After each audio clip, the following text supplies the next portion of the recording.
Hi, my name is Cindy Rang with the Fabric Patch in Ephrata, Washington. We do a lot of Zoom classes, tutorials, YouTube videos. We have a very active channel and we use this all the time. People ask us all the time about the design wall behind us and how we can make it. So I'm just going to show you really fast. First of all, what you need is this fabric. We sell it on our website at www.fabricpatch.net. There's a link below. And what this is it's 54-inch wide flannel grid. These little squares are an exact 2 inches. And what you can do with that is you can just buy what you need and tack it to the wall if you want to. And because what happens is, since it's flannel, your fabric will just stick right to it. So if you are creating something, you're wanting to design something, you can just put these on. And the other thing that you can do is, if you're figuring out borders, again, you can count your 2 inches and have a really nice visual of what you need for sashing, borders, whatever you'd like. But what we do is we put it on a little foam core board. And I'm going to turn this around and show you what this is. You can see that it's super lightweight. And what it is foam core insulation board. If you go to your local hardware store, if you have a Lowe's or a Home Depot, something like that, it comes in 4-foot by 8-foot lengths. We don't keep it 8 foot because nobody's that tall. We cut off the 2 feet off of the top so that it is a 4-foot by 6-foot board. Then you need 2 1/8 yards of your 54-inch wide flannel grid.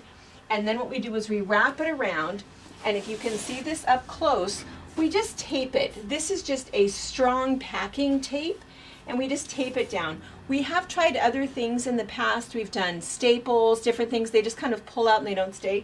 So the packing tape works the best. That way, if something happens over time, you feel like you need to take it off and wash it, just untape it, throw it in the washing machine, in the dryer.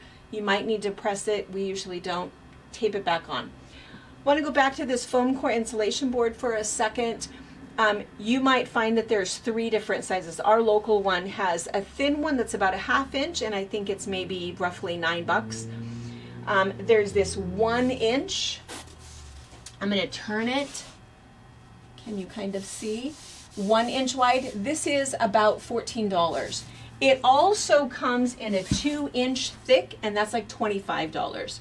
So my biggest issue was not so much the price, it was how to get it in my car and get it home. But once you get it home and you cut that off, first of all, you can see super lightweight. The other thing that can happen is, if you're working on multiple projects, you can kind of stack them and have them almost like, you know, decks of cards where you have different things. The other thing, and the reason that we like the board, is because if you have something, maybe you are making a Navajo rose quilt, and maybe because of the amount of starch or something else, something happening, it doesn't want to stick to your board very well, you can just put a pin right in your board and pin as much as you need to and poke that in. Whereas if you are on a wall, obviously your stick pins aren't going to work quite as well. Anyway, hope this was helpful. Hope you'll find the need to make your own. Thank you for watching our video. We invite you to leave a comment, hit the like button, or better yet, subscribe to our channel so you never miss an episode. You can also visit our Instagram, Twitter, Facebook, or Pinterest pages, or find all of those things and our online store at fabricpatch.net.